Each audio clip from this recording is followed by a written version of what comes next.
राष्ट्रवादीचे आमदार अमोल मिटकरी आपल्यासोबत आहेत। आमदार साहेब, अनेक पैशांचे आरोप झाले। बिटकॉईनचा जो एक ऑडिओ क्लिप महाराष्ट्रात फिरत आहे, सुप्रिया सुळे आणि नाना पटोले यांची काय प्रतिक्रिया आहे?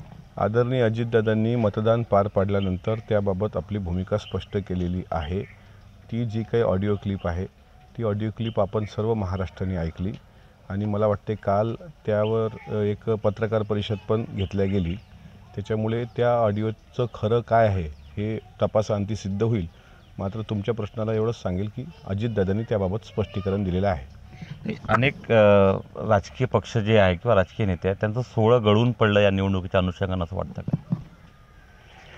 साहजिक आहे की महायुतीच्या सरकारने लोकसभेच्या नंतर ज्या पद्धतीनं महाराष्ट्रात कामं केली त्यामुळं महायुतीचं सरकार परत सत्तेमध्ये येईल हे मोठ्या मोठ्या मातब्बर नेत्यांना चांगल्या पद्धतीने माहीत आहे। आदरणीय साहेब असतील, बाळासाहेब थोरात असतील, पृथ्वीराज बाबा असतील, हे जे सिनियर लीडर्स आहेत पॉलिटिक्समधले, यांना या गोष्टीचं अवलोकन झालेलं आहे, जयंत पाटील साहेबांसहित।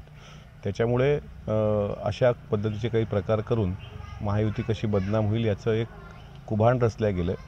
पण याचा काही फरक असा पडणार नाही, कारण आज तुम्ही बघा संध्याकाळपर्यंत माता भगिनींचा मतदानाचा टक्का आपल्याला वाढलेला दिसेल आणि त्यावरच महाराष्ट्राचं भविष्य, मी तर म्हणतो आजच मतपेटीत बंद झाल्यानंतर राजकीय विश्लेषक जे असतात त्यांच्या तोंडून ऐकायला मला पण आवडेल आणि सर्वांना आवडेल। महाराष्ट्रात कधी नव्हे तो निवडणुकीत पैशांचा वापर मोठ्या प्रमाणात झाला। काल विनोद तावडेंचा प्रकार समोर आला।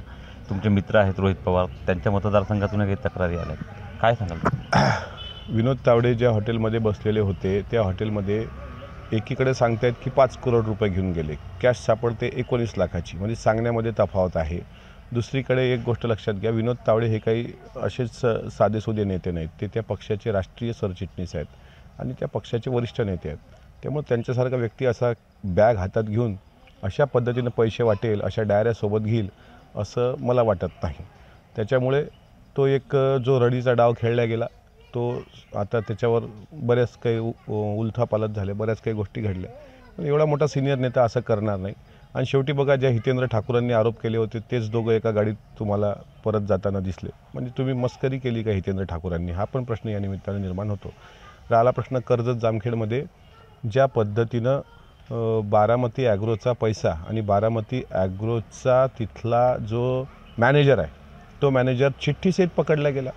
कोणाला किती रुपये द्यायचे, कोणाला 1,90,000 आहेत, कोणाला 19,000 आहेत। आणि त्या कर्जत जामखेडमधला जो आताचा आमदार आहे त्यांना राम शिंदेसारखा एक नेता, काही म्हटलं तरी ते वयाने मोठे आहेत ना, पण त्याची लायकी नाही, अवकात नाही, अशा पद्धतीची जी भाषा आहे ती त्या मतदारसंघात रुजलेली नाही।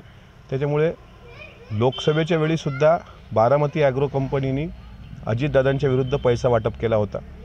वाटप करताना PDCC बँकेला बदनाम केलं होतं आणि आतासुद्धा कर्जत जामखेडमध्ये त्यांचे हस्तक पकडले गेले। आणि उलट सौ चुहे खाके बिल्ली हचको चली अशा पद्धतीनं जे म्हटलं जातं तोच पैसे वाटतो, त्याचेच कार्यकर्ते येतात, दुरून तो गुंडे पोचतो आणि लोकांना म्हणतो की यांनी गुंडांना सोबत घेतलं। त्याच्यामुळे कर्जत जामखेड विधानसभा मतदारसंघामध्ये ज्या पद्धतीनं पैसा वाटप झाला हे तर एक आहे, त्या भागातली जनता त्याला आज उत्तर देईल। 23 तारखेला त्याचा खेळ खल्लास झालेला दिसेल। मतदान जेव्हा संपेल तेव्हा दूध का दूध आणि पाणी का पाणी होईल आणि हे दूध जे आहे ते महायुतीकडे आणि पाणी जे आहे ते महाविकास आघाडीकडे जाईल असा विश्वास जो आहे तो आमदार अमोल मिटकरी यांनी व्यक्त केला आहे। उमेश सलोणे, ABP माझा अकोला। ABP माझा, उघडा डोळे बघा नीट।